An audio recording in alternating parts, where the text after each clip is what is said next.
नमस्तेऽस्तु महामाये श्रीपीठे सुरपूजिते शङ्खचक्रगदाहस्ते महालक्ष्मी नमोऽस्तु ते। नमस्ते गरुडारूढे कोलासुरभयङ्करी सर्वपापहरे देवी महालक्ष्मी नमोऽस्तु ते।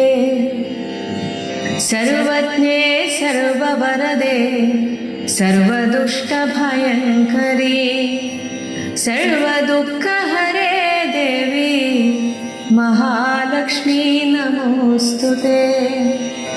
सिद्धिबुद्धिप्रदे देवी भुक्तिमुक्तिप्रदायिनी मन्त्रमूर्ते सदा देवी महालक्ष्मी नमोऽस्तु ते। आद्यन्तरहिते देवी आद्यशक्ति महेश्वरी योगजे योगसम्भूते महालक्ष्मी नमोऽस्तु ते।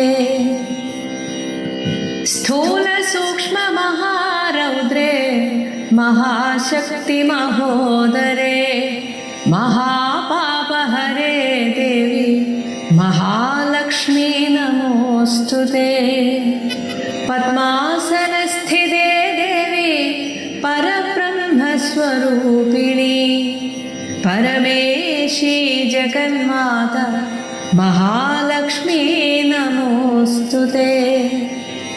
श्वेताम्बरधरे देवी नानालङ्कारभूषिते जगत्स्थिते जगन्माता महालक्ष्मी नमोऽस्तु ते।